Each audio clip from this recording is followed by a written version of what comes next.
Bé, la idea és llegir un manifest de suport a Palestina. Després l'organització de joves socialistes llegiran el seu manifest i qualsevol persona que vulgui dir algunes paraules, doncs aquí té el micro. Després farem un minut de silenci on també a l'acabar el Monseiner. Rafa, no m'ho Rafa ens tocarà un tema i després us convidarem el dia 15, ho dic ara per endavant, el 15 de novembre s'està preparant un festival de rock a Pedreguer de solidaritat amb Palestina. Per les xarxes i convocatòries ja s'anirà concretant. D'acord? Molt bé.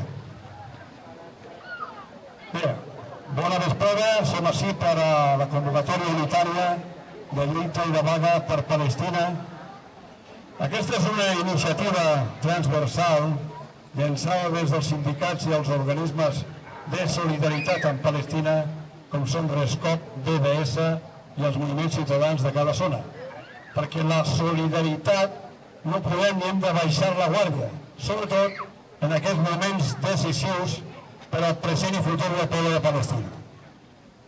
Ja s'han complert 2 llargs anys en què Palestina suporta un patiment inhumà per un genocidi atroç per part del govern sionista d'Israel, que ha assassinat i segueix assassinant sobretot a dones i xiquets amb l'únic objectiu d'exterminar tot un poble i ocupar el seu territori.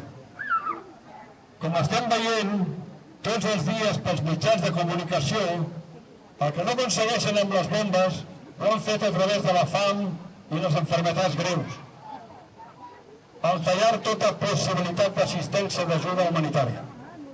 Tota la gent defensora dels drets humans, conscient i solidària, hem de seguir alçant les nostres veus per aclamar per una pau justa per a Palestina i que ens escolten tots els governs del món que es fan dir democràtics.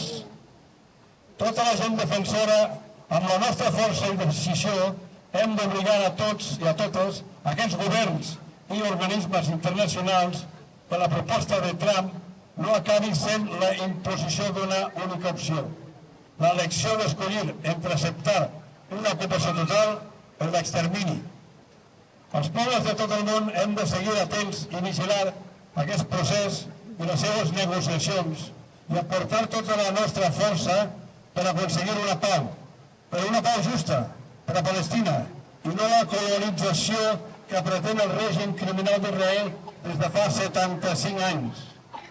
Amb aquest ardit, el règim genocida d'Israel i els seus governs còmplices ens volen fer creure que aquests acords són el millor pel poble palestí. La Xina desviar l'atenció i pressió internacional sobre els genocides. Tot aquest procés maldit de pau s'està fent sense comptar amb la ONU i sobretot amb el poble palestí. Doncs per a ser realment un procés de pau hauria de comptar des del primer moment amb aquest organisme i el poble palestí, i com a tots els acords de pau, sent supervisat per les dues parts amb la mediació de l'ONU, incloent-hi les forces de pau, cascos blaus, etc. Però lluny d'obrir un procés clar de negociació i diàleg que donés com a resultat aquesta pau tan anhelada per totes i tots, el que es fa és un acord entre el genocida Netanyahu i el criminal Trump. I també hi són convidats els antics colons anglesos a través del criminal de guerra Tony Blair. Demanem que s'investigue i jutge a tots els criminals de guerra sionistes amb Netanyahu al capdavant i tot el seu govern. No pot haver-hi impunitat amb aquests criminals. No pot sentar un precedent i que es pugui tornar a repetir. Càstig a tots els culpables, per a Palestina i pel món.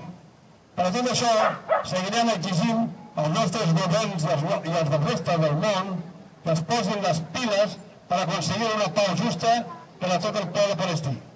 Per assolir aquesta pau justa exigim el desmantellament total de l'ocupació legal, l'apartheid i el colonialisme, bloqueig total a Israel en tots els aspectes, militar, econòmic, cultural i esportiu, una investigació clara de totes les pèrdues humanes assassinades pel règim sionista d'Israel.